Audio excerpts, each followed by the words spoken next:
Antes de dar la bienvenida a todos y cada uno de ustedes y de pasar las maestras con los niños a la escuela dominical, bueno, las cosas de la tecnología realmente son increíbles. Me dijeron que el domingo pasado la retransmisión que hicimos en directo por lo visto salió bien. A nosotros allí donde estábamos, las indicaciones es que estaba llegando bien, tanto la imagen como el sonido, pero bueno, ya lo que pasaba aquí no controlamos. Pero gracias al Señor parece que llegó bien la retransmisión. Estábamos a casi 10.000 kilómetros de distancia, en San Francisco, en California, en el otro lado de los Estados Unidos. Un viaje de 13 horas de avión cada otro. Y la verdad es que fue un tiempo extraordinario. Estuvimos llevando cultos especiales el día viernes, la famosa isla de Alcatraz. El día viernes, el sábado estuvimos prácticamente todo el día en la iglesia y luego el domingo también a la mañana. Y fue, ya digo, un tiempo extraordinario. Tuvimos la oportunidad de ver cómo va marchando esta congregación y estamos muy agradecidos al Señor porque se están haciendo las cosas muy bien. Por supuesto había comida, no solamente las mujeres tienen comida cuando hacen alguna celebración, nosotros también comimos algo. Bueno, yo prácticamente nada, pero los que estaban allí comieron bastante y tuvimos, ahí lo pueden ver, nuestro primer aniversario. ¿Quién nos iba a decir a nosotros hace unos años atrás que íbamos a poder viajar por el mundo entero, verdad? Visitando hermanos, y en esta ocasión una de nuestras congregaciones en los Estados Unidos. Y la verdad que fue un tiempo maravilloso. El viernes solamente fue para los miembros de la iglesia allí presencial, para los miembros también de la iglesia virtual. Ya el sábado todo el que quería venir podía venir. Vinieron hermanos de otras congregaciones. Tuvimos culto a la mañana, comimos, luego también a la tarde, a la noche tuvimos otro. Tuvimos también un tiempo muy bonito, muy extenso de preguntas y respuestas. Y luego el domingo a la mañana, digo a la mañana porque hay 8 horas de diferencia. Y créame que tanto la ida como la vuelta cuesta mucho a uno adaptarse otra vez al horario, ¿no? Cuando uno va para allá, cuando allí están despiertos, uno tiene sueño, y cuando uno viene para acá y la gente duerme, yo estoy toda la noche dando vueltas por la casa y poco a poco adaptándonos, ¿no? Pero tuvimos unas reuniones muy hermosas. Tuvimos también la oportunidad de llevar almas nuevas a los pies de Cristo, que eso es una de las cosas más bonitas y más importantes que puede suceder, por supuesto, en una reunión. Conocí a una hermana que había sido durante 27 años miembro muy activo de la iglesia de los mormones, allí en Estados Unidos. De hecho, me comentaba que sus hijas se casaron en el famoso templo de los mormones en el estado de Utah, en Estados Unidos. Y ella tuvo un encuentro con Cristo tremendo. Y todas sus hijas las logró llevar también a los pies de Cristo. Y ella vive a 8 horas de ese lugar donde estábamos celebrando el culto. Nosotros todavía en San Francisco no tenemos un local, digamos, propio o digamos como este que podemos alquilarlo, sino que ese es el salón de un instituto, de un colegio. Solamente los hermanos se pueden congregar ahí los días domingo. Durante toda la semana están los chicos estudiando en la escuela y ellos ven el culto, como lo vieron ustedes el domingo pasado, por esa pantalla grande que ustedes vieron ahí. Y esta hermana viajó 8 horas en coche, con 5 mujeres más que la acompañaron, y una de ellas aceptó al Señor cuando hicimos un llamado. Después tuvieron que volver otras 8 horas a su respectivo hogar, porque viven cerca de la ciudad de San Diego. Ellas hicieron noche el día sábado allí. Pero me impactó muchísimo ver cómo el Señor ha llevado su palabra a rincones donde jamás en la vida habíamos pensado que llegaría la palabra. Ver a personas que hicieron 8 horas en coche de ida y 8 horas de vuelta para ir a un par de cultos y darle las gracias públicamente al Señor por lo que estos años han representado para ellas, es realmente espectacular. Pero aún más me sorprendió saber que esta hermana, que fue durante 27 años miembro de la iglesia de los mormones, ahora mismo en su casa está llevando un grupo de estudio bíblico con mujeres. Y estas son las cosas que hace el Espíritu de Dios. Amén, hermanos.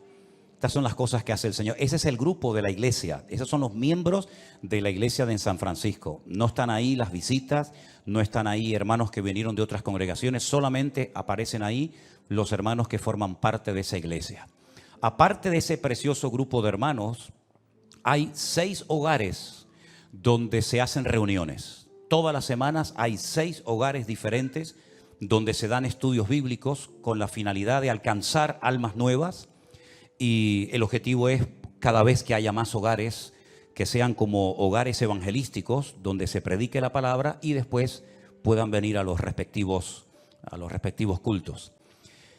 Vieron por ahí una bandera venezolana en una mesa, y es que el domingo a la mañana hubo comida de todas las naciones representadas, porque ahí hay hermanos de Colombia, de Venezuela, hermanos de México, hermanos de muchos países, y cada uno hizo su comida típica y cada uno iba por la mesa pues cogiendo el plato que más le gustaba, ¿no? El que más quisiera comer.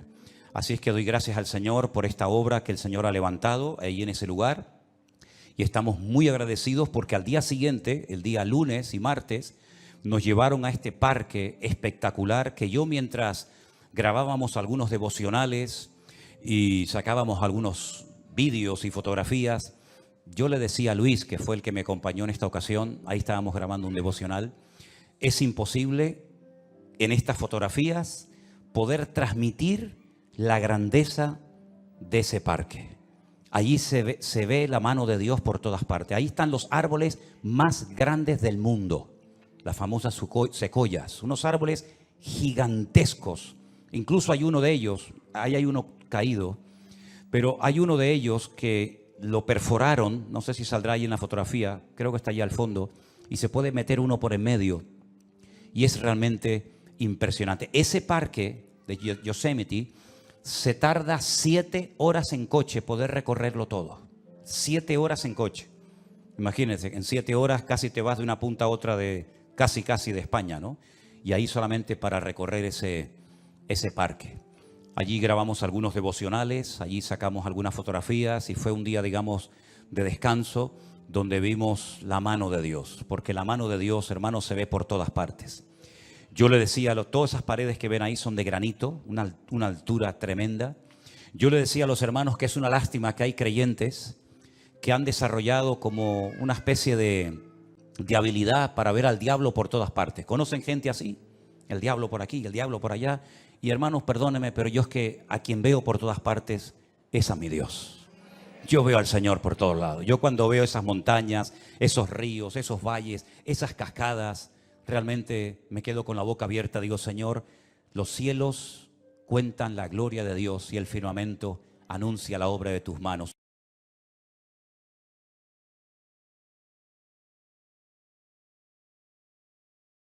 El que todavía estamos usando porque no ha terminado, la fotografía que aparece en la portada está pequeñita porque todavía no se ha producido el deshielo. Ahora entraría en el otoño y posteriormente el invierno. Pero ¿quién nos iba a decir a nosotros que íbamos a poder hacer un devocional justamente en el lugar donde se sacó esa fotografía para plasmarla?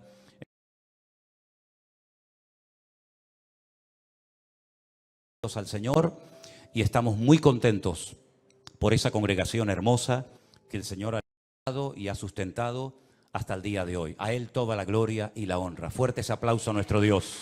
Aleluya. Gracias, mi Señor Jesús. Amén.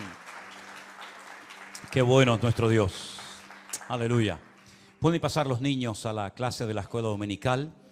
Y me pasaron una nota diciéndome que tenemos una visita de unos hermanos que vienen de muy lejos y vienen específicamente para estar con nosotros en el culto de hoy. Son hermanos que vienen desde la República Dominicana, nada más y nada menos. Nuestra hermana Ivana Durán, nuestra Juana Durán, nuestra hermana Rosa Julia y nuestro hermano José Pérez. ¿Dónde están? ¿Se pueden poner de pie los tres? Damos un fuerte aplauso a nuestros hermanos. Dios les bendiga, hermanos queridos. Qué tremendo de tan lejos, ¿no? Me decían los hermanos que esta mañana estuvieron en el puerto de la Cruz, ¿sí? Y esta tarde aquí con nosotros. Y creo que usted me decía que nos lleva siguiendo desde el 2018, cuando yo tenía el pelo negro. ¿Eh? Casi rubio, sí, bueno. Ahora no sé lo que tengo, pero un día fui rubio. Bienvenidos, hermanos. Que Dios les bendiga. Después, por favor, del culto se acercan a los hermanos y les saludan. Me imagino que ustedes se congregan en una iglesia allí en la isla, ¿no? En la República Dominicana. El único país del mundo.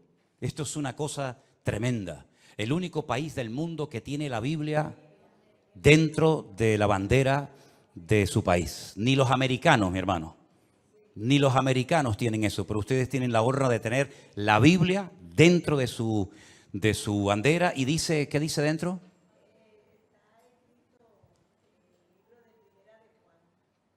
En Primera de Juan hay un texto ahí. Qué tremendo. Que no es lo mismo Juan que Primera de Juan. ¿No? No es lo mismo. Mire si no es lo mismo, hermana. Mire si no es lo mismo que un día un pastor le mandó una felicitación a una parejita recién casada y le mandó el texto Primera de Juan 5:8. Pero el que estaba escribiendo se equivocó y puso Juan 5:8. Y hay una gran diferencia porque Juan 5:8 dice 5 maridos has tenido y el que ahora tiene no es el tuyo. Y Primera de Juan 5:8 dice el perfecto amor echa fuera el temor. Fíjate lo que hace un numerito. Claro, cuando el muchacho recibió aquí, dice, ¿tú has tenido 5 maridos? ¿Qué cosa es esto? Por eso hay que tener mucho cuidado con los versículos que se digan bien, ¿verdad? Como me dijo una vez uno, dice, yo leo la Biblia. Porque le digo, pero usted tiene que leer la Biblia para conocer la voluntad de Dios, para tener una fe madura. Dice, si yo leo la Biblia, pastor. Digo, sí, ¿dónde lee usted la Biblia? Dígame algo de la Biblia. Dice, yo leo, y se inventó. Dice, yo leo en Jeremías. ¿Usted lee en Jeremías? ¿Qué lee usted de Jeremías? ¿Qué es Jeremías? A ver, y me dice, bueno, ya el apellido no me lo sé, me dice. Fíjate tú. Tremendo. ¿Ya pasaron los niños a las clases? ¿Sí? Ok, muy bien. ¿Hay alguien más que esté de visita por primera vez en esta tarde entre nosotros? ¿O ya todos han estado con anterioridad en la iglesia? Todos han estado aquí. Muy bien. Vamos a orar un momentito y darle gracias al Señor. Este es el momento que los hermanos en diferentes lugares ya se están conectando, ¿verdad? Dejando el tiempo de alabanza en sus lugares para seguir la predicación en vivo y en directo y disfrutar en esta tarde de la palabra que el Señor tenga para nosotros en el día de hoy. Alabado sea tu nombre, Señor. Te damos muchísimas gracias, Padre Santo, por este privilegio tan maravilloso que nos das de estudiar tu palabra, abrir este santo libro inspirado por tu Espíritu Santo, Señor, a través del cual tú siempre nos hablas, siempre nos ministras, siempre nos fortaleces el ánimo y la fe. Y pedimos que en esta tarde, Señor, siga siendo así, Señor. Que lo que hablemos, que lo que tú hayas puesto en nuestro corazón sea de bendición para todos los que van a escuchar este mensaje. En el bendito nombre de nuestro Señor Jesucristo pedimos todo. Amén y amén. Yo estaba leyendo anoche a altas horas de la madrugada, porque no tenía sueño, en el libro de los Hechos, uno de los relatos donde se cuenta la conversión del apóstol Pablo, más conocido como Saulo de Tarso. Este hombre causó mucho daño a la iglesia, porque él creía que su deber era perseguir a los cristianos e impedir el avance y el crecimiento de estos grupos, de este mensaje diferente que esta gente estaba predicando. Él dice cuando se convirtió que él consideraba que este era su deber, que Dios lo había, por así decirlo, como elegido para que él impidiera que los cristianos se expandieran y para que esta secta, como se les llamaba en aquel tiempo, fuera conocida en todas partes del mundo. Dice que envuelto en este proyecto de obstaculizar, de impedir el avance y el crecimiento de este grupo, de este movimiento nuevo, él se acerca a las autoridades religiosas de su época y les pide autorización para poder viajar a otras naciones y traer a Jerusalén a personas que formaban parte de este grupo y forzarlos a renegar de su fe en Cristo. Y entonces dice que él recibe unas cartas que le autorizan a ir, por ejemplo, a Siria, concretamente a Damasco, su capital, para traer creyentes a Jerusalén y allí forzarlos y probablemente hasta torturarlos. Y vete tú también saber si hasta matarlos, para que volvieran otra vez al cumplimiento de la ley de Moisés y a todas esas cosas que sabemos. Y el capítulo 9 nos cuenta parte de su testimonio y dice la palabra de Dios que mientras él iba camino hacia Damasco, Él cayó a tierra. Algo le pasó. La presencia del Señor fue tan poderosa que él cayó desplomado al suelo. Y entonces queda automáticamente ciego. Y oye una voz que le hablaba en hebreo. Y la voz le decía, Saulo, Saulo, ¿por qué me persigues? Dura cosa te es dar coces contra el aguijón. Él no entiende lo que está pasando. Él no sabe ni siquiera quién le está hablando. Y es entonces cuando él se atreve a preguntar, ¿quién eres? Y la voz le dice, yo soy Jesús, a quien tú persigues. Se queda realmente sorprendido, pierde la capacidad de poder moverse libremente porque ha quedado ciego y dice que está 3 días sin comer ni beber absolutamente nada. Y allí está esperando a ver qué va a pasar con su vida. Había en esa ciudad un discípulo llamado Ananías, que no lo vayan a confundir con el Ananías que cae muerto en la iglesia primitiva, que era el marido de Zafira, ¿se acuerdan? Había un tal Ananías que el Señor le habla y le dice, levántate, ve a la calle que se llama Derecha, busca en casa de un tal Judas a un tal Saulo de Tarso, porque él allí está orando. Y ha visto en visión a un varón llamado Ananías que entra y le pone las manos encima para que recobre la vista. Ahora, lo que va a responder Ananías, en cierto sentido, a mí me recuerda un poco la actitud de Moisés cuando el Señor lo llama a través de aquella zarza que ardía y no se consumía en el desierto, ¿se acuerdan? Cuando el Señor le habla y le dice que ha llegado el momento de volver a Egipto, de sacar al pueblo de la esclavitud, etcétera, etcétera, y él ha sido escogido por el Señor para cumplir con esta función.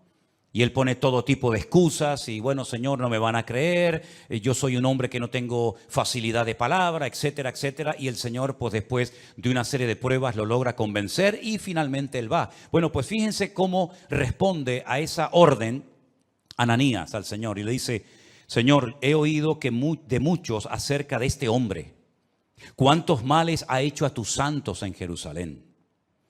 Y aún aquí tiene autoridad de los principales sacerdotes para prender a todos los que invocan tu nombre. Como dicen, Señor, yo sé que tú eres perfecto y tú no te equivocas, pero tú me estás mandando a que vaya a orar y le ponga mis manos encima a un hombre que es un peligro. Un hombre que tiene poder incluso en esta ciudad para llevarnos presos y matarnos si quiere en Jerusalén. Por lo tanto, no sé, no lo dijo, pero probablemente le pasó por la mente. Es decir, si hay otro por ahí que tú pudieras mandar, yo te lo agradecería, ¿no? Pero el Señor le dice, ve, porque instrumento escogido me es este, para llevar mi nombre en presencia de los gentiles, de los reyes y de los hijos de Israel. Porque yo le mostraré cuánto le es necesario padecer por mi nombre. Yo no sé si esto se lo dijo Ananías a Pablo, pero lo que está bien claro que si leemos el resto del capítulo 9 y toda la historia que nos cuenta la Biblia sobre Pablo, su vida no fue nada fácil. Porque prácticamente desde los primeros días de su conversión ya querían matarlo. Dice en el versículo 17, entonces Ananías entró en la casa, poniendo sobre él las manos, le dijo, hermano Saulo. Fíjate qué bonito, ¿no? Ya no es ese perseguidor, ya no es ese hombre peligroso, sino ahora es mi hermano Saulo. El Señor Jesús que se te apareció en el camino por donde venías, me ha enviado para que recibas la vista y seas lleno del Espíritu Santo. Al momento le cayeron de los ojos como escamas y recibió al instante la vista y levantándose fue bautizado. Y habiendo tomado alimento, recobró fuerzas y estuvo Saulo por algunos días con los discípulos que estaban en Damasco. A los pocos días, ya de recuperarse y de encontrarse bien y recobrar la vista, ya inmediatamente se puso a predicar el Evangelio de Jesucristo. Y ya desde aquellos primeros momentos, ya los judíos habían decidido quitarle la vida. La Biblia dice que los discípulos lo tuvieron que descolgar por el muro una noche porque querían matarlo. Ahora bien, En el versículo 26 dice la siguiente historia referente a Pablo. Cuando llegó a Jerusalén, trataba de juntarse con los discípulos, pero todos le tenían miedo, no creyendo que fuese discípulo. ¿Qué te parece? Entonces Bernabé, tomándolo, lo trajo a los apóstoles y les contó cómo Saulo había visto en el camino al Señor, el cual le había hablado, y cómo en Damasco había hablado valerosamente en el nombre de Jesús. Y estaba con ellos en Jerusalén, y entraba y salía. Y hablaba denodadamente en el nombre del Señor, y disputaba con los griegos, pero estos procuraban matarlo. No solamente los judíos, sino también los griegos lo quieren matar. Y no han pasado años de su conversión, sino que ya digo, desde casi al momento de convertirse, ya todos querían quitar de en medio a este hombre.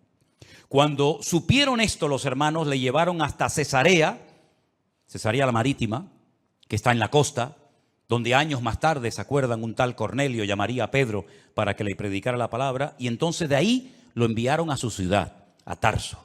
Y ahora viene algo muy interesante. Ya Pablo se ha convertido, un hombre que atemorizaba a la iglesia, a los cristianos, y a continuación, una vez convertido, una vez que este hombre ha tenido un encuentro tremendo con el Señor y su vida ha cambiado radicalmente, dice, entonces las iglesias tenían paz por toda Judea, Galilea y Samaria, que son las tres provincias en las que se divide Israel. Al norte Galilea, al centro Samaria y al sur Judea. Bueno, pues en todo el país, Judea, Samaria y Galilea, dice la Biblia que las iglesias tenían paz. Y dice además que eran edificadas, andando en el temor del Señor, y se acrecentaban fortalecidas por el Espíritu Santo. Si guarda relación la paz de las iglesias con la conversión de Pablo, ustedes pueden opinar lo que quieran, pero yo sinceramente creo que se notó que Pablo se había convertido. Porque la paz, una cosa es la paz que tenemos dentro por nuestra relación con el Señor, y otra cosa es que en las iglesias se pudiera cantar y se pudiera predicar la palabra y se pudieran reunir los cristianos libremente a raíz, yo estoy convencido, de la conversión del apóstol Pablo o de Saulo de Tarso. Ahora bien, no hay nada más hermoso que una iglesia que está en paz. Esto no significa de que no vamos a ser perseguidos o no vamos a tener problemas, opresiones o dificultades. Pero cuando una iglesia internamente entre sus miembros hay paz, yo creo que es una de las bendiciones más grandes que una iglesia puede tener. Así como un hogar que está en paz es una bendición.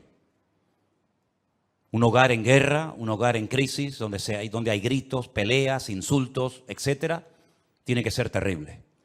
Pero cuando hay paz en el hogar, qué bendición. Amén, hermanos. Cuando los hijos están cómodos y a gustos con sus padres, cuando los padres están cómodos con sus hijos, cuando hay paz, cuando reina la paz del Señor en el hogar, es una bendición. Exactamente igual es en la iglesia. El tema de la paz es algo tan importante que la Biblia dice que hay que buscar la paz. Y una vez que la encuentras, síguela y no la pierdas. Y dice más, en cuanto dependa de vosotros, estad en paz con todos. Porque al fin y al cabo nosotros tenemos que ser pacificadores, dice la Biblia, ¿sí o no?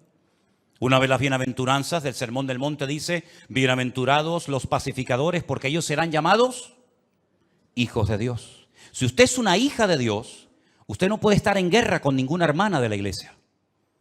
Porque entonces usted no está siendo coherente con lo que usted dice que es. Si usted es cristiano, si usted es un hijo de Dios, usted tiene que estar en paz, no solamente consigo mismo, no solamente con el Señor, sino en paz con todos los hermanos. Y no evitar el cruzarte con ese hermano o hermana, no tener que ir por un pasillo para evitar que él venga por el otro, daros la paz, saludarse, hablarse, mirarse a los ojos y no tener que decir, bueno, voy a llegar un poquito más tarde para no encontrarme con fulanito de tal en la puerta. Y voy a salir un poquito más antes, ¿verdad? Un poquito antes, para no tener que despedirme de este y de aquel. Si usted está viviendo así, usted está en desorden, hermano. Porque esa no es la voluntad de Dios. Digo, hermano, incluyendo al género femenino. Todavía nosotros creemos en eso. Yo sé que por allá afuera, ¿verdad? Pero aquí cuando decimos, hermanos, vivamos en paz, me refiero a todos, absolutamente, hombres y mujeres. Y tenemos que hacer todo lo posible para mantener la paz, el vínculo de la paz. La paz no la producimos nosotros, la paz es parte del fruto del Espíritu Santo que mora en nosotros. La paz la produce el Señor, pero la guardamos y la conservamos nosotros. Nosotros no podemos producir piñas, no podemos producir melocotones, pero sí podemos conservarlos en latas, incluso a veces durante meses o tal vez durante años. Exactamente es igual. Usted tiene que estar en paz consigo mismo, usted tiene que estar en paz con el Señor y usted tiene que estar en paz con todos los hermanos de su congregación y de todas partes. ¿Cuántos dicen amén? Y si usted opina lo contrario o está viviendo de una forma contraria, usted y yo con la autoridad que Dios me ha dado, le digo, usted está totalmente en desorden y fuera de la voluntad de Dios. Usted no puede bajo ningún concepto tener algo contra un hermano, venir a la iglesia, cantar, escuchar la palabra, levantar sus manos, etcétera, etcétera. Cuando usted sabe perfectamente que hay algo que usted tiene que arreglar hace mucho tiempo con ese hermano, con aquella hermana, con esta familia o con la otra familia, y usted ha ido dilatando y extendiendo el tiempo, haciéndose el sueco, como decimos por estas partes del mundo, y no dándole importancia. Sí tiene mucha importancia. Hasta el punto que el Señor Jesucristo dijo, si cuando vas a ofrecer tu ofrenda al altar, ¿te acuerdas de que hay algo que tiene que ser arreglado? Deja tu ofrenda en el altar. Ve, reconcíliate primero y luego ven y presenta tu ofrenda. Pero lo primero es tu relación horizontal con los hermanos. Y después vienes, yo no me voy a ir ni me voy a cansar de esperarte, pero si tú no amas a tu hermano al cual ves, no digas que amas a Dios al cual no ves, porque la Biblia llama a tales personas mentirosas. ¿Cuántos dicen amén? Tenemos que ser pacificadores, tenemos que buscar la paz y mantenerla, tenemos que hacer todo lo posible por vivir en paz. Y si alguien no quiere perdonarte, si alguien no quiere arreglar el tema, bueno, pero por lo menos que usted cuando ponga su cabeza en la almohada duerma con su conciencia tranquila y sepa que usted ha hecho todo lo posible por arreglar el asunto, por arreglar el problema, y si no ha sido posible, por lo menos que usted diga, yo hice mi parte y ahora le dejo el tema en las manos del Señor. Pero no le quite importancia a este tema, porque no hay nada más hermoso y nada más poderoso que una iglesia en paz. Repito, no solamente con el Señor, sino también entre los hermanos. ¿Cuántos dicen amén? Cuando nosotros tenemos conocimiento de Dios y de su palabra, ese conocimiento nos compromete. El conocimiento no es para presumir. Mire cuánto sé. Le voy a decir cuántos versículos de la Biblia sé o cuántos capítulos conozco. No, el conocimiento no es para eso. El conocimiento nos capacita para poner en práctica lo que hemos leído, lo que sabemos, y para poder vivir una vida cristiana práctica y no desde el balcón de la teoría, sino vivir como el Señor quiere que vivamos.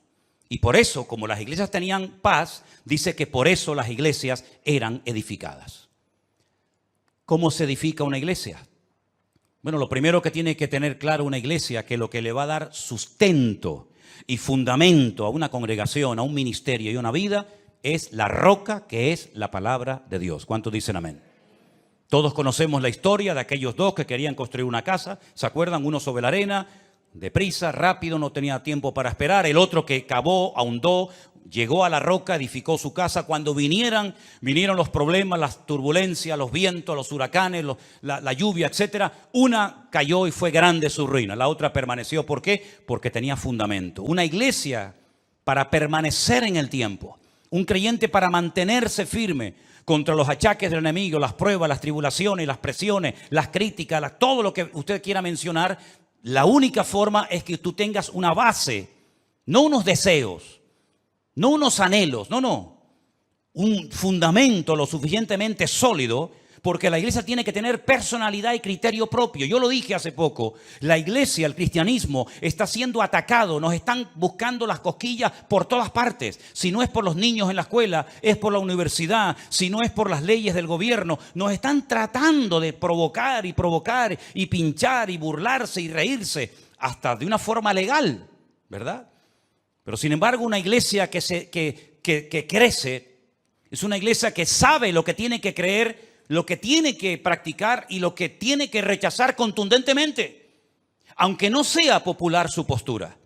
Y es que, dicho sea de paso, el cristianismo nunca ha sido popular. Si usted lo que quiere es ahora que estás convertido, caerle bien a tu gente, algunos sí, pero te aseguro que a muchos no le hará ninguna gracia Ni les va a traer lo más mínimo saber que tú ahora dices que vas en serio con el Señor. No le va a hacer ninguna gracia. ¿Vas a aguantar la presión? ¿Vas a aguantar la burla? ¿O vas a pasar desapercibido? ¿O vas a marcar una diferencia como tantos y tantos hombres y mujeres de la Biblia a lo largo de la historia marcaron una diferencia porque no se dejaron arrastrar, no se dejaron corromper por la corriente de este mundo? Las iglesias eran edificadas porque sabían que Cristo le da estabilidad a la vida de una iglesia y a la vida de un creyente.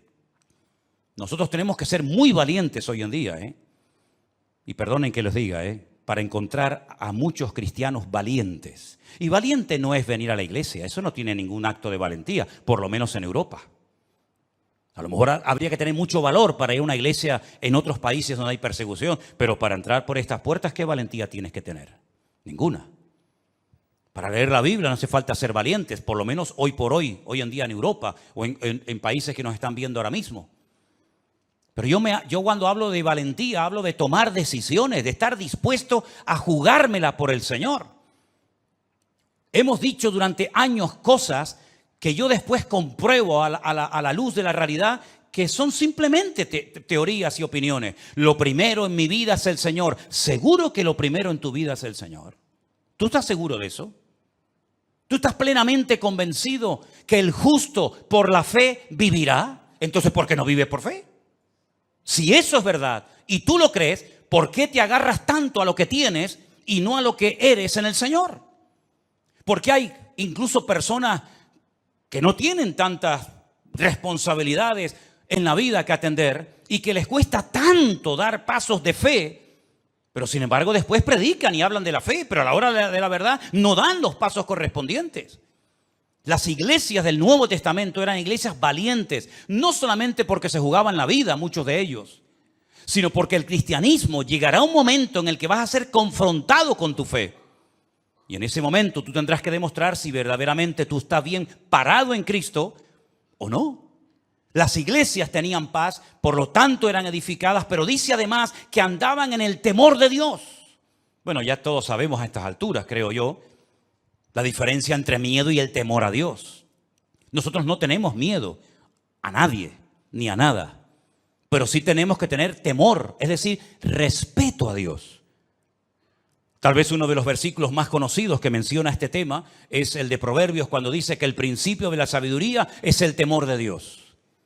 Pero es que a mí me gusta otro que también habla del temor de Dios, que también está en Proverbios, que dice que el principio de la sabiduría es aborrecer el mal. Y dice la Biblia que las iglesias de Judea, de Galilea y de Samaria andaban en el temor de Dios. Es decir, eran iglesias que andaban en orden. Eran iglesias que andaban alineadas con Dios y con su palabra. Eran iglesias que no vivían en la carne. Eran iglesias que andaban en santidad, comprometidos, sabiendo que ellos eran, como dijo el Señor, la sal de la tierra y la luz del mundo. No siempre fue así.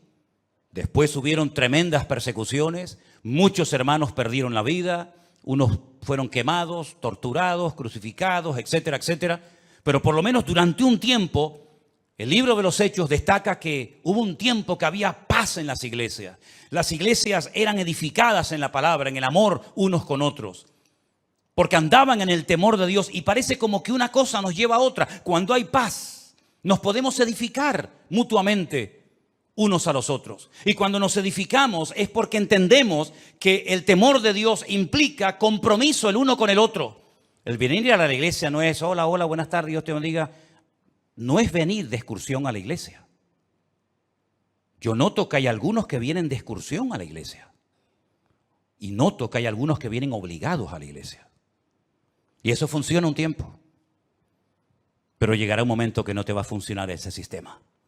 Llegará un momento que el niño o la niña te dirán, no voy a la iglesia. Y ya no sirve. Te quito el teléfono, no sales con tus amigas, no te va a funcionar ese sistema. Porque perdiste la guerra hace muchos años y la quieres ganar ahora. Y yo dije hace unas cuantas semanas atrás que hay batallas que las tienes que ganar hace años. Tuviste que haberlas ganado hace años. Como David aprendió a ganar muchas batallas en su vida privada para después, cuando llegó el momento de su vida pública, derrotar a aquella mole de hombre llamado el gigante Goliat. Pero no era la primera vez que se enfrentaba a un obstáculo tremendo. Ya él después contó lo que hacía en su vida privada, que por cierto nadie lo sabía, pero él y Dios sí lo sabían. Por lo tanto, hay batallas que si tú has ido perdiendo en tu intimidad, después no vengas aquí dándotelas de valiente, de que ahora todo se va a solucionar porque has perdido la guerra hace muchos años. Por eso cada día, dice Pablo, empezamos de cero. Y corro para ver si logro asir aquello para lo cual un día el Señor me agarró a mí. Porque todavía queda mucho camino por recorrer y mucho terreno por conquistar para el Señor. A veces decimos, he escuchado a hombres que dicen, la Biblia dice que la mujer tiene que someterse al hombre. Ya perdiste la guerra. Si vas así, ya perdiste la guerra, no hoy, hace años la perdiste. La Biblia dice, los hijos tienen que honrar a sus padres. Y si subes el volumen para darle como más fuerza a tu argumento, hace años que perdiste la guerra. Ya ni usando el versículo te funciona. Porque no es por presión, es por convicción. ¿Tú te has asegurado de que tus hijos han nacido de nuevo? Porque si no han nacido de nuevo, ¿cómo lo vas a obligar a venir a un sitio donde Cristo y su palabra es la prioridad? Si tú has perdido la guerra en tu familia y en tu vida privada, en tu vida pública, tarde o temprano, saldrá a la luz tus derrotas personales. Por eso, queridos hermanos, si no somos capaces de andar en el temor de Dios, ¿qué es el temor a Dios? Pongamos ejemplos prácticos. El temor a Dios es tener respeto a las cosas de Dios. El saber que aunque nadie me está mirando, aunque nadie me está observando, eso que estoy haciendo en ese momento, eso que estoy mirando en ese momento, no es la voluntad de Dios. Y no necesito a alguien que me fiscalice, no necesito a alguien que me haga sombra o me ponga encima su mirada para decir, ay, perdón. Porque yo sé que los ojos del Señor me están observando 24 horas al día. Y el temor de Dios funciona cuando debería de funcionar cuando estoy acompañado y cuando estoy solo. Y ese era uno de los secretos del crecimiento numérico y cualitativo de la iglesia en aquellos tiempos. Que andaban en el temor de Dios, sabían que hay cosas que no le agradan al Señor. Y déjenme que les diga algo. En aquellos tiempos, por lo menos en este momento, no todo el mundo tenía como tú y como yo una Biblia en la mano. Porque eso de tener una Biblia en la mano completa, desde lo que Dios le decía a Moisés, lo que Dios le revelaba a David en aquellos hermosos salmos, lo que el Señor le reveló a Juan en la isla de Patmos en cuanto al futuro, lo que Pablo daba como instrucciones a las iglesias de Corinto, de Éfeso, de Colosa, de Filipo, etcétera. Toda esa instrucción, toda esa enseñanza, toda esa sabiduría, toda esa colección inmensa de palabras reveladas e inspirada por Dios, eso es un privilegio que durante siglos y siglos millones de hermanos nuestros no tuvieron. Es muy fácil cuando tú oras al Señor decir, bueno, creo que esta porción de Corintios o de Romanos o de Filipenses o este salmo o esta palabra de Isaías o de Jeremías o este ejemplo de Daniel o de José me pueden venir bien. Sí, claro, pero porque tú tienes toda la Biblia. Pero te repito, durante siglos y siglos hubieron millones de hermanos nuestros que nunca tuvieron el privilegio de tener una Biblia en sus manos. Y eso es algo que tenemos que valorar. Hay cosas que tenemos que valorar en nuestra vida para que nuestra vida realmente sea una vida fructífera y bendecida por el Señor. Y una de ellas es tener toda la palabra de Dios en mi mano, a la cual puedo recurrir y estudiar y escudriñar en cualquier momento. ¿Cuántos dicen amén? Otra cosa muy importante que tenemos que valorar es la iglesia que tenemos. ¿Saben cuántos hermanos les gustaría tener un lugar donde poder congregarse y no lo tienen? Bien porque a lo mejor no hay una iglesia cerca de su casa, bien porque las que hay son un desastre y enseñan cosas que no son bíblicas, por el motivo que sea. Pero ¿sabes el privilegio de poder tener un lugar donde tú puedes encontrarte con otros hermanos cuantas veces tú quieras? ¿Saben el privilegio que tienen, por ejemplo, nuestros hermanos allí en San Francisco, con lo que estuve la semana pasada, de tener una iglesia? Amen su congregación, amen las personas que están trabajando allí, dando su tiempo y su vida. Hay algunos que tienen la sensación de que siempre lo que no tenemos es lo mejor y no lo que tenemos. Siempre la mejor iglesia es la que no tengo. El mejor pastor es el que no tengo. Los mejores líderes son los que no tengo. ¿Cuándo llegará el día en que muchos cristianos inmaduros y carnales se den cuenta que lo mejor no es lo que me falta, lo mejor es lo que ya tengo, que me dio el Señor hace mucho tiempo. ¿Cuántos dicen amén? Dele gracias a Dios por sus hermanos. Dele gracias a Dios por la Biblia, dele gracias a Dios por sus obreros, por sus pastores, dele gracias al Señor por su iglesia. No esté siempre con un ojo por arriba y con un ojo por otro lado. Valore lo que tiene.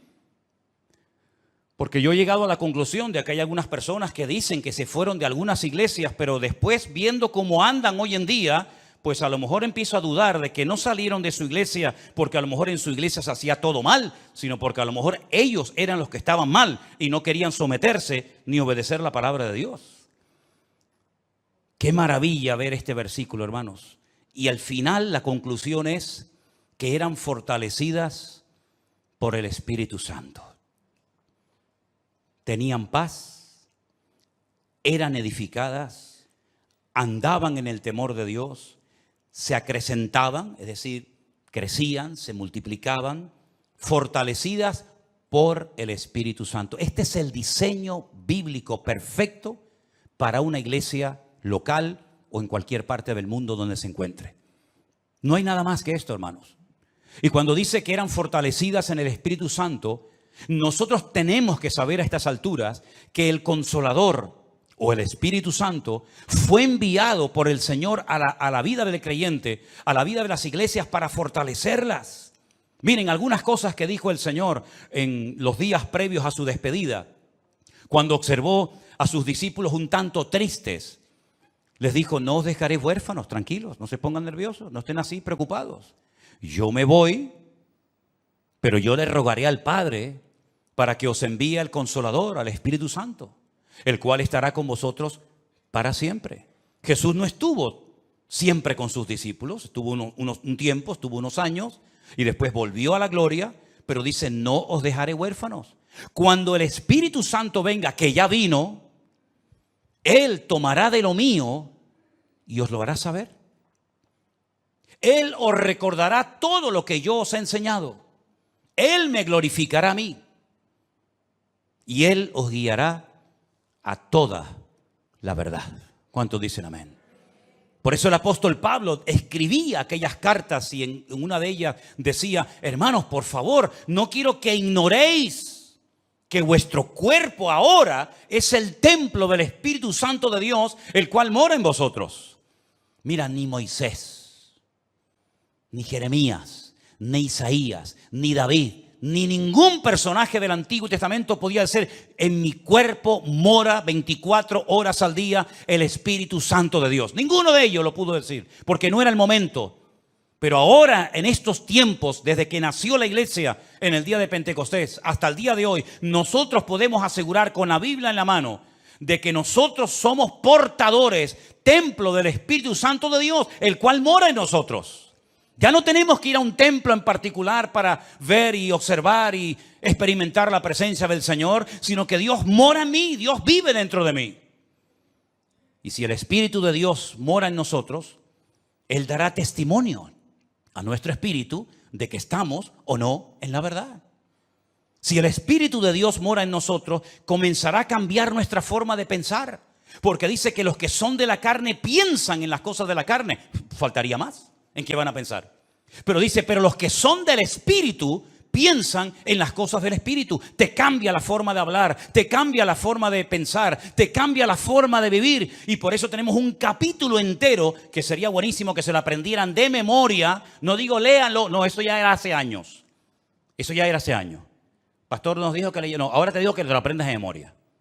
Tenemos que ir avanzando, ¿no? Si no, siempre estamos igual, como los niños pequeñitos. Léanse el capítulo 8. ¿Cuántos leyeron el capítulo 8 de Romanos? Eso ya pasó a la historia. Ahora usted tiene toda una semana para aprenderse un capítulo entero de la Biblia. Y lo puede hacer perfectamente, ¿eh? Porque yo cuando veo a gente que está estudiando medicina y se tienen que aprender miles de términos y miles de medicamentos y lo hacen, ¿cómo no nos vamos a aprender nosotros? Además, cuando contamos con la ayuda del Espíritu Santo de Dios, ¿sí o no? Pues entonces aprenderse esta semana de memoria Romanos capítulo 8. ¿O no se aprendieron ustedes Salmo 91 durante el tiempo de la pandemia? Pues ahora Romanos 8. Y Romanos 8 nos dice cómo vivir en el Espíritu. Si usted ve que su vida no va bien, si usted ve que algo siempre hay, es porque a lo mejor no está poniendo en práctica lo que dice Romanos 8. Porque Romanos 8 es la enseñanza, es el diseño divino para la vida de una iglesia hoy en día. Vivir en el Espíritu de Dios. Y entonces te vas a dar cuenta de que hay tentaciones que ya no te vienen, cuando antes te venían todos los días. Pero porque has ido matando el deseo de la carne, lo has ido matando de hambre. Y has comenzado a alimentar la nueva criatura, la nueva obra que el Señor ha hecho en ti, y te vas a dar cuenta de que ahora tus deseos han cambiado. Antes lo que te dominaba ya te da, perdonen, hasta asco. ¿No les ha pasado a ustedes eso alguna vez? Yo he conocido fumadores, yo nunca fui un fumador. Yo me habré fumado 2 cigarrillos en toda mi vida, o 3 o 4, yo qué sé. Pero hay gente que fue fumadora, pero fumadora de estos de verdad. Que me dicen, a mí se me pone una persona hoy en día que fuma a mi lado y me da asco. Y tú, a ti te da asco. Pero si tú antes te daba, ya.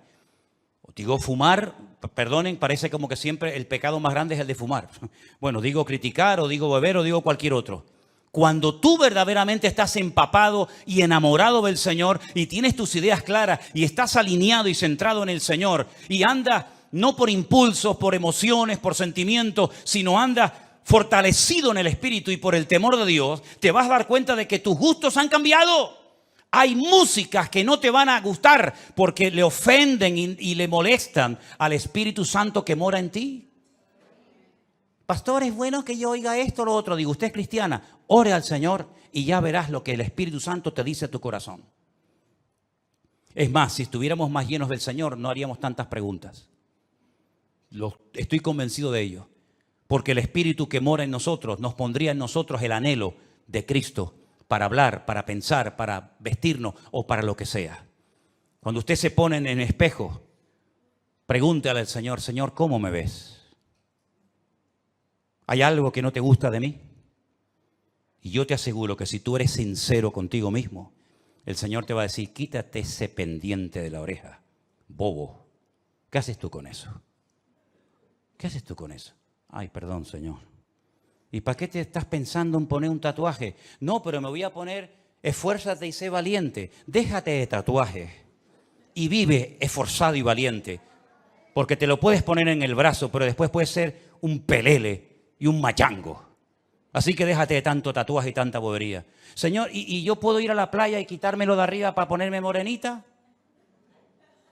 Tú te vas a dar cuenta que cuando tú estás alineado con el Señor y fortalecido en el Espíritu y andando en el temor de Dios, hay muchas cosas que tú dices, oye, yo no sé lo que me pasa, pero ya no tengo deseo de hacer aquello, o de ver esto, o de tocar lo otro. ¿Por qué? Porque el Espíritu que mora en vosotros os anhela celosamente, dice la palabra de Dios.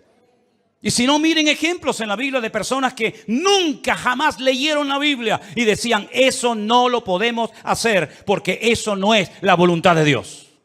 ¿Y dónde lo habían leído? No hace falta leerlo. Tenían tanta comunión, estaban tan alineados con el Señor que sabían lo que a Dios le agradaba y lo que a Dios le desagradaba. Así de claro. Pero claro, hijo, si tú vives en la carne, si tú estás todo el día pensando en la carne, si estás rodeado de carne y si también te mueves en un ambiente de carne y después dices, no, es que no se me abren las puertas, es que Dios no me ayuda, es que Dios no me bendice, pero tú te crees que con la vida de desorden que tú llevas, Dios tiene la obligación de edificarte, de fortalecerte y de bendecirte. Hay un precio que pagar, queridos hermanos.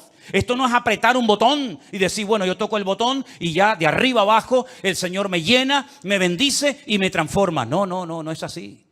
Primeramente piensa, ¿cómo me llevo yo con mis hermanos en la iglesia?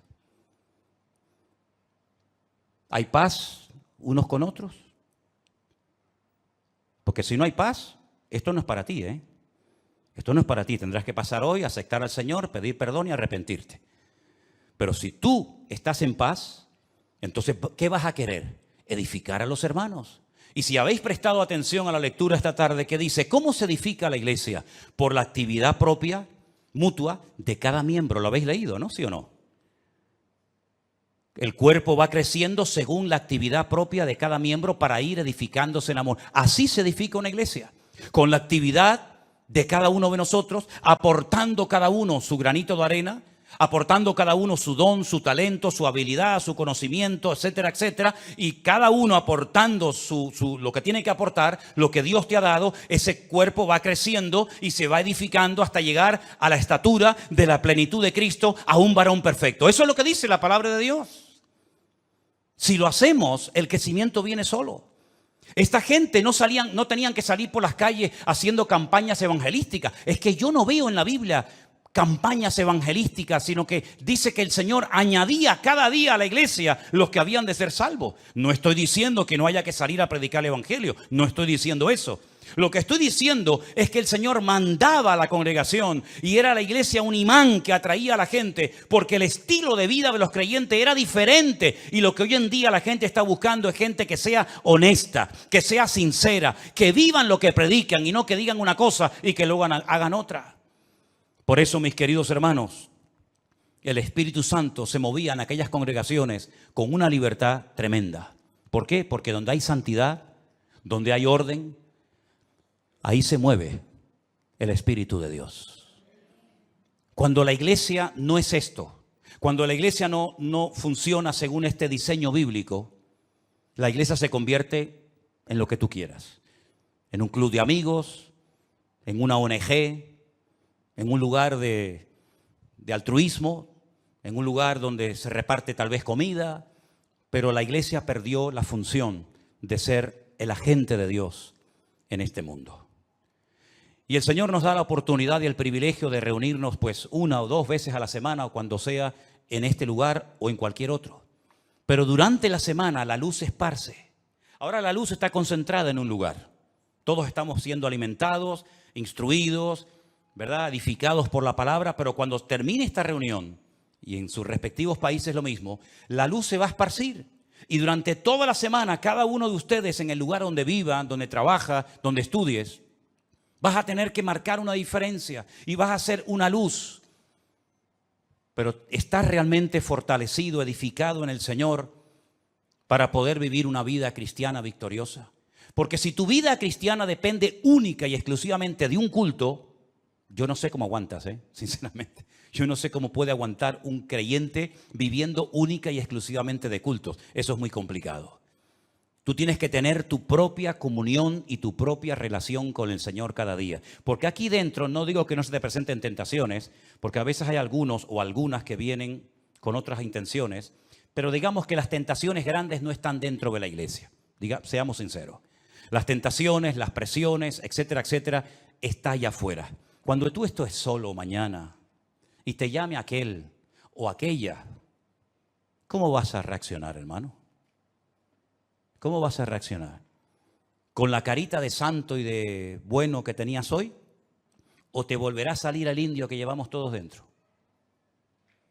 Dios nos tiene que sacudir el alma para que nos demos cuenta de que somos el objetivo del enemigo y sobre todo nuestros hijos. Que Dios nos ayude a entender que cuanto más unidos, más arraigados a la palabra, más en santidad, en paz y en orden vivamos, más fortaleza espiritual todos vamos a tener para poder vivir una vida cristiana victoriosa. Saulo estuvo 15 años sin aparecer en la escena. A los 15 o 16 años vuelve a aparecer, ya el Señor le ha revelado el Evangelio, ya viene con otras, ¿verdad?, con otro estilo de vida.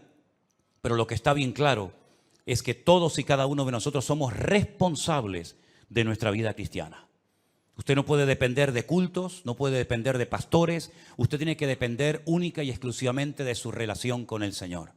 Mi pregunta es, y concluyo, ¿está usted en paz con el Señor? ¿Y con usted mismo? Porque hay gente que está enfadado con ellos, ¿sabían eso? Hay gente que no se soporta, no se aman. ¿Y cómo va usted a amar al prójimo si al prójimo hay que amarlo como a ti mismo? Hay gente que está enfadada con ellos mismos. No le gusta su cuerpo, no le gusta su gordura, no le gusta su delgadez, no le gusta su altura, no le gusta no sé qué. Están enfadados, están con problemas personales terribles. Y llevan años arrastrando, y mira cómo estoy, y mira cómo no estoy, y mira el granito aquí, y mira el granito allá, y mira que no sé qué. ¿Ya te has aceptado a ti misma? ¿Sí o no? Yo me acepté a mí misma hace muchos años, No tengo ningún problema personal conmigo mismo. Estoy en paz con Dios, en paz conmigo mismo, pero en lo que tenemos que esforzarnos cada día es estar en paz con todos los hermanos, ¿sí o no? Esa es nuestra obligación. No va a venir el arcángel a decir, vete a hablar con ella, llámala aparte, vete allí, arriba, abajo, y arregla este tema antes de que te vayas de la iglesia. Es una vergüenza que hay creyentes que a veces tienen una oportunidad en un culto para arreglarse con un hermano y no aprovechan la oportunidad y se van. Y si te hubieras muerto durante la semana, te vas de este mundo con la pena de no haber arreglado la situación con este hermano o con esta hermana. Es nuestra obligación, es nuestro deber, ¿verdad? ¿Estás edificándote en el Señor cada día? ¿De qué estás comiendo, mi hermano? ¿Qué estás comiendo? ¿Qué estás alimentando tu alma? ¿Con la palabra de Dios, con buena literatura cristiana, teniendo comunión con el Señor y con su palabra? ¿Estás comiendo sanamente o estás comiendo basura? Ustedes saben que se ha puesto de moda la comida basura. Es la más rápida, ¿no? Ay, hermano, me invitaron unos hermanos a comer un potaje en su casa. ¿Qué diferencia comerte un buen potaje a comerte una birria de hamburguesa? Hazme el favor. ¿Estás comiendo bien espiritualmente hablando? ¿Estás comiendo bien? Es tu obligación, no la mía, es la tuya. ¿Estás fortaleciéndote en el Señor? ¿Estás andando en el temor de Dios? ¿Estás huyendo de ciertos y determinados ambientes y lugares y personas que te pueden contagiar y te pueden perjudicar tu desarrollo y tu crecimiento espiritual? ¿Te das cuenta cómo hay muchas cosas que no dependen de un pastor o de una iglesia, sino son cosas que somos nosotros los responsables delante de Dios de tomar esas medidas preventivas para poder construir una vida cristiana victoriosa? Medita en todo esto que has escuchado esta tarde, hermano. Porque hay gente que a lo mejor no tienen paz en su corazón porque no están haciendo esto que hemos leído esta tarde. No se están edificando en el Señor, no tienen comunión con el Señor y por lo tanto no tienen paz. Pero la paz es posible, dice la Biblia. Tú guardarás en completa paz. ¿A quién? Aquel cuyo pensamiento en ti persevera. Cierra tus ojos en esta tarde y dile al Señor, Señor, escúchame bien lo que te voy a decir. Así como las iglesias de Galilea, de Judea, de Samaria tenían paz, yo quiero tener paz. Así como aquellas congregaciones de antaño eran edificadas en la fe y en la palabra, yo también lo quiero ser hoy en día, Señor. Yo quiero ser fortalecido en el Espíritu Santo de Dios cada día. Yo quiero amarte y quiero temerte, porque eso es lo que significa tener temor de Dios, respetar a Dios, tener respeto a Dios y no ser un descarado, un irreverente, un desobediente, sino ser una persona que tiene respeto de Dios. Que no le echa siempre la culpa a alguien de tus problemas. Porque esa es una actitud tremendamente infantil. Ay, si yo hubiera tenido un buen padre. Ya. ¿Y cuántos han tenido un buen padre y han salido totalmente descarriados? Así que no le eches la culpa al padre que no tuviste o a la madre que no tuviste o que tienes. No le eches la culpa al pastor, al diablo, al mundo, a la iglesia, a los jóvenes. No, ya está bien. Así actúan los niños pequeñitos. Siempre la culpa la tienen los demás.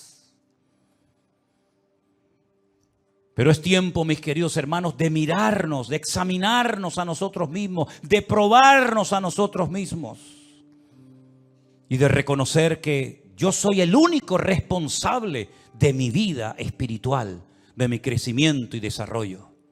Valore lo que Dios le ha dado, mi hermano. No esté saltando de flor en flor, saltando de un lugar a otro. Parece que siempre lo que hacen los demás es mejor que lo que usted tiene o Dios le ha dado. Y si el lugar en el que usted está dice que no tiene lo que tienen otros, pues ya sabe lo que tiene que hacer. Aportar, colaborar, integrarse. Y de esa manera usted podrá aportar lo que dice que no tenemos.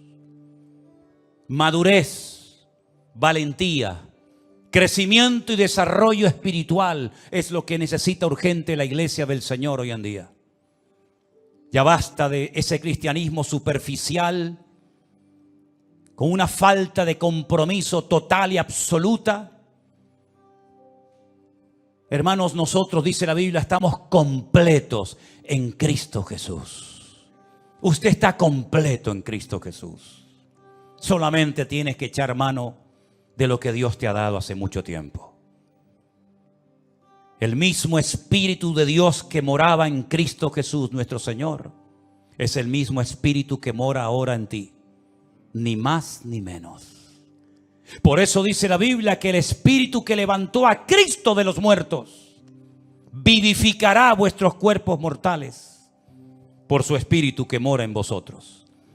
Escuche bien esto, el mismo Espíritu que ungió a Jesús, el mismo Espíritu que guió al Maestro, el mismo Espíritu que Él dijo, el Espíritu de Dios está sobre mí y me ha ungido para dar vista a los ciegos, para dar libertad a los cautivos, para pregonar el año agradable del Señor. Ese mismo Espíritu ahora mora dentro de usted, el mismo. La misma unción, la misma autoridad, el mismo poder. Use, eche mano. Como decía Pablo a Timoteo, echa mano de la vida eterna. Usa lo que Dios te ha dado. Aviva, aviva el fuego del don de Dios que está en ti. No lo apagues. Cumple con tu llamado, cumple con tu ministerio. Esfuérzate. Pelea la buena batalla. Acaba la carrera, guarda la fe. Es nuestro deber. Son deberes personales, intransferibles. Nadie puede ocupar mi lugar de oración ante mi Dios. Alguien puede orar por ti, pero si tú no oraste ese día, te lo perdiste. Nadie puede ocupar esa banca, esa silla donde tú estás sentado más que tú. Porque un día Cristo se apareció en un culto y faltaba uno, y fue el mejor culto de todos, porque se apareció nada más y nada menos que el resucitado, victorioso y glorioso, el Rey de Reyes y Señor de los Señores, y Tomás no estaba. Nadie puede leer la Biblia por ti, nadie puede evangelizar por ti. Otros podrán hacer algo parecido a ti, pero tus deberes eres tú el responsable de cumplirlos. Ni papá, ni mamá, ni la esposa, ni el marido, ni los hijos, ni el pastor, ni la iglesia. Tú eres el responsable.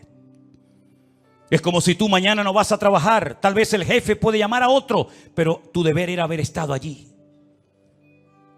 Así que, mi querido hermano y amigo, como le dijo el Señor a Ananías, levántate y ve a orar por Saulo de Tarso.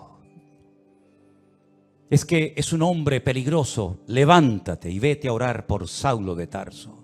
Es que he oído de muchos males que ha hecho a tus santos en Jerusalén. Levántate y ve a la calle derecha. Pon las manos sobre él para que recobre la vista. Ananías, déjate de excusas. Levántate. Y como dice la palabra, y lo dijo Saulo de Tarso, es hora de levantarnos del sueño.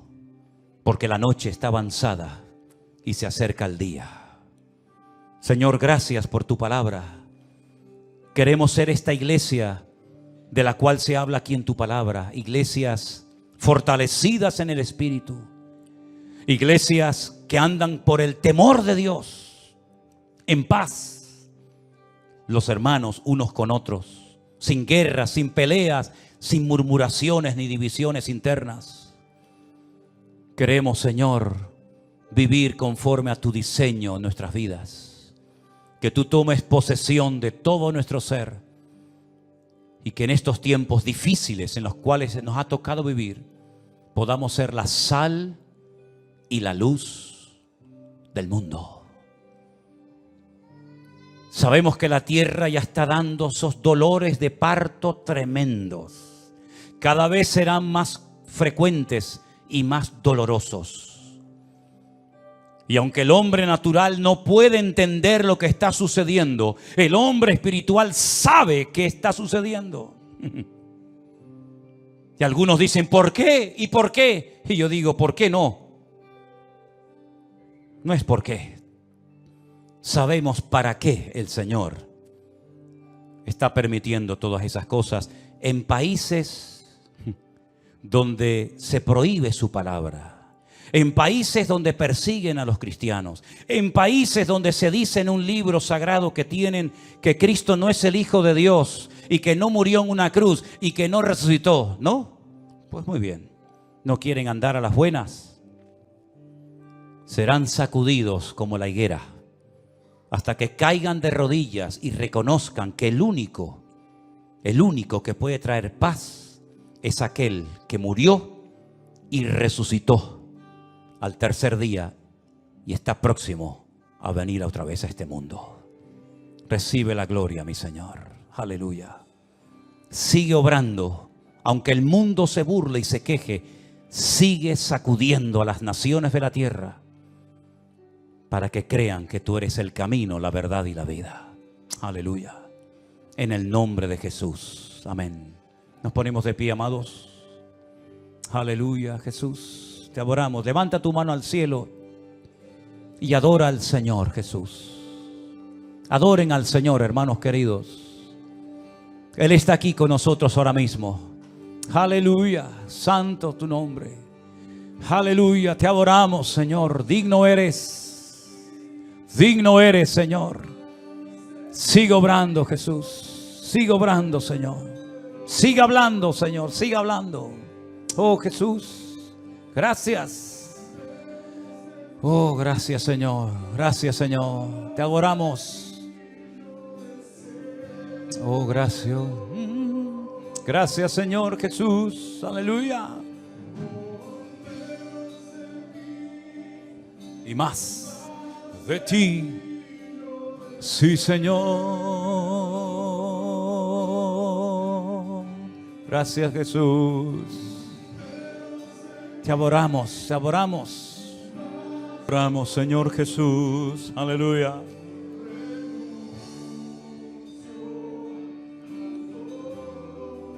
Gracias, Señor.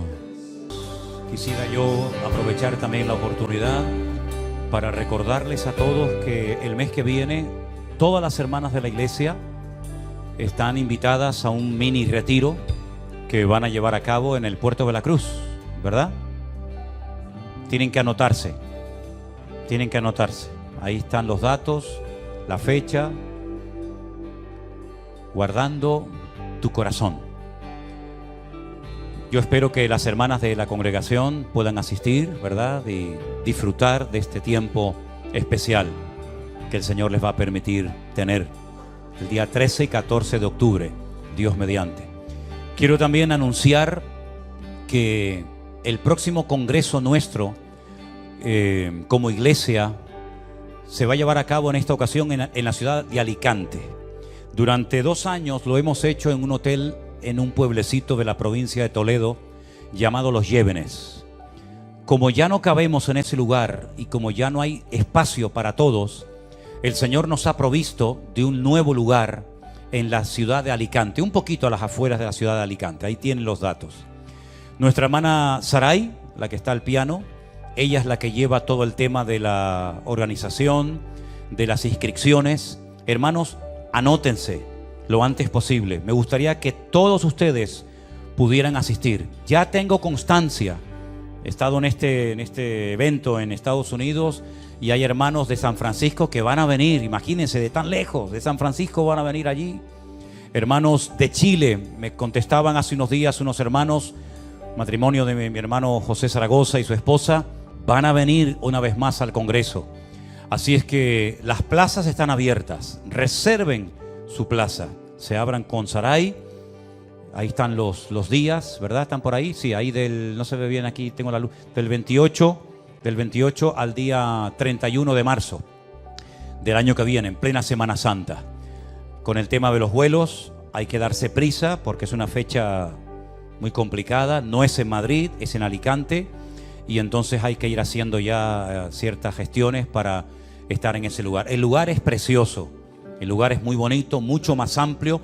Todos vamos a estar juntos, no como en el Congreso de Toledo, que unos tenían que ir a un hotel, otros tenían que ir a otro y luego después subir en autobús, sino que todos vamos a estar juntos y sería muy bueno que ustedes pudieran ir. Algunos dirán, pero es que no tengo dinero. Pues ya sabe lo que tienes que hacer. ¿Qué tiene que hacer un creyente cuando le falta algo? ¿Alguien sabe? ¿Orar? Uno dijo, pedirle a otro.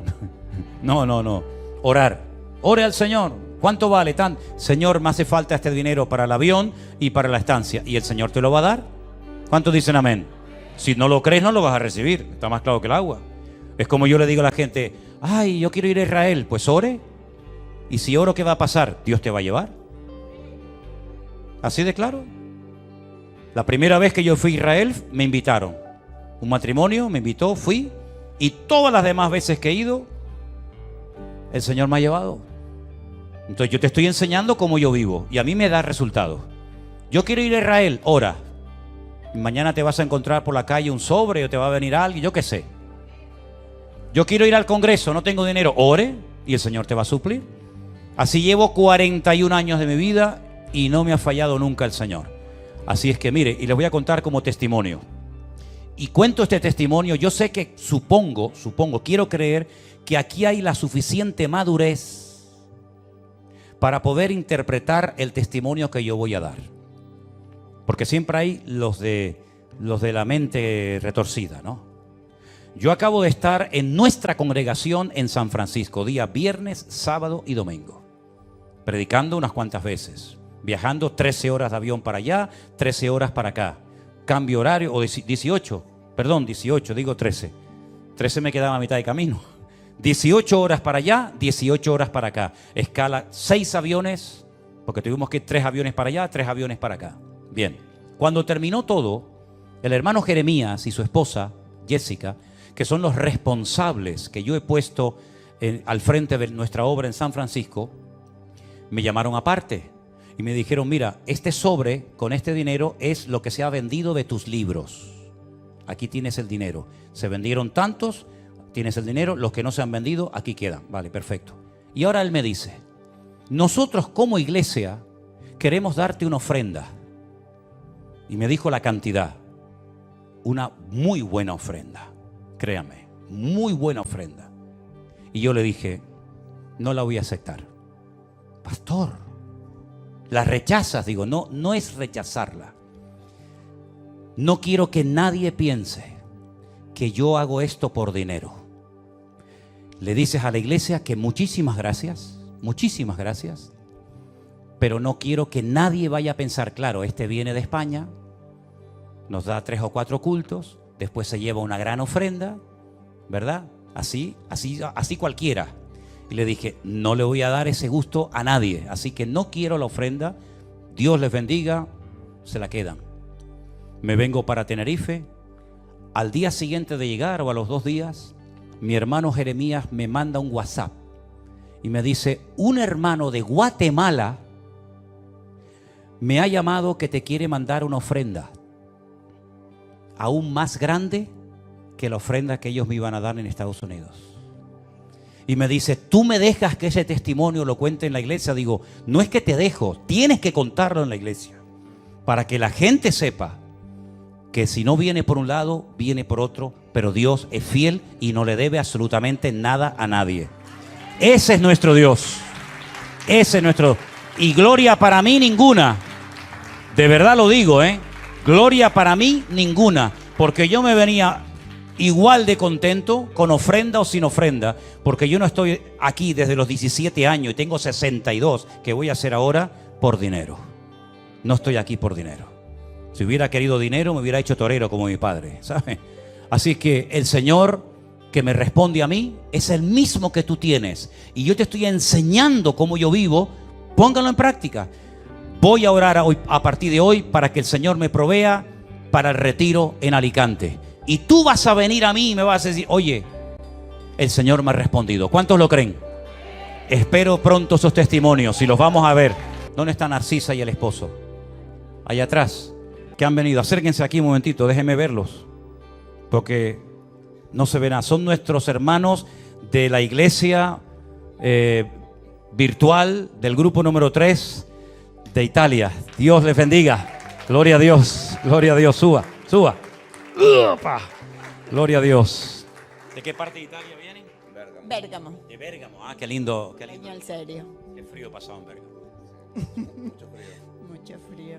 ¿Cuánto tiempo llevan con nosotros viendo los cultos? Porque ustedes no son de los que tienen una iglesia presencial como esta gente aquí. No. Virtual.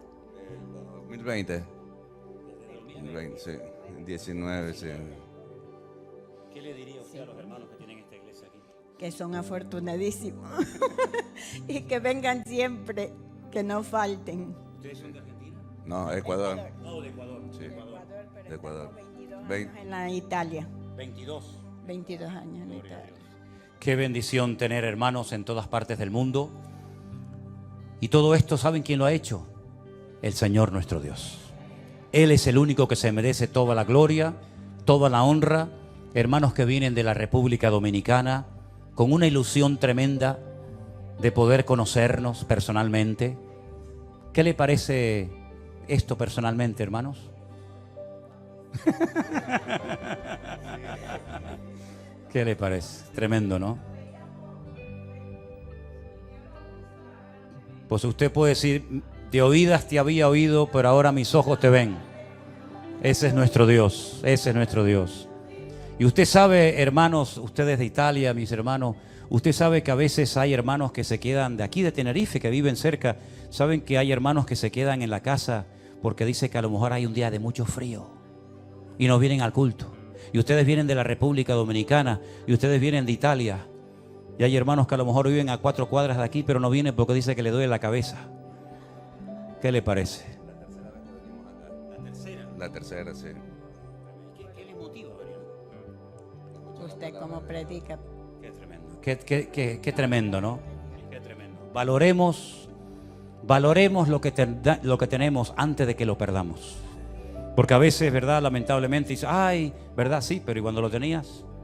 A veces no, ni valorábamos ni le dábamos atención a las cosas. Que Dios nos ayude a estar siempre unidos. Tome la mano del hermano que está a su lado esta tarde y hagamos una oración juntos para mantenernos siempre unidos en el amor de Dios. Señor, te doy gracias por estos hermanos que para nosotros son un ejemplo. Viniendo de tan lejos, Señor, gastándose su dinero y su tiempo para oír un culto, para estar en una reunión. Señor, qué privilegio saber que hay hermanos, Señor, que hacen este esfuerzo y que son todo un ejemplo y un desafío para nosotros aquí. Bendícelos, Señor, que se vayan contentos, bendecidos, renovados a sus iglesias, a sus países. Que tu bendición los acompañe, que guardes su salida y su entrada desde ahora y para siempre, Señor.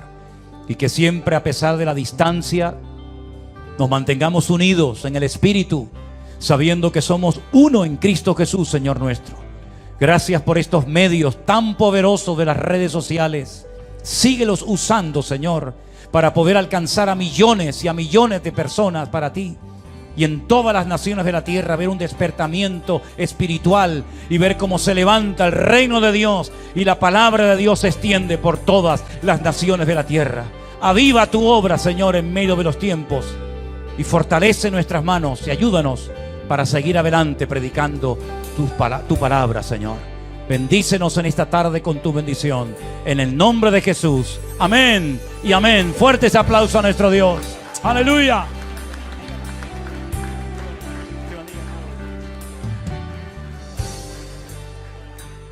Gloria a Dios. Qué bueno es el Señor.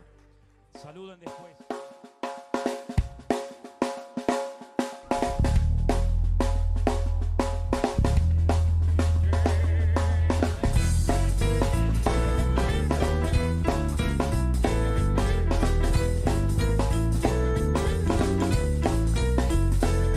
Tiene roto el corazón de tanto sufrir y llorar. Tienes que aprender a descansar en Dios. No importa lo que te dijeron, no importa lo que te hicieron. Tienes que aprender a descansar en Dios.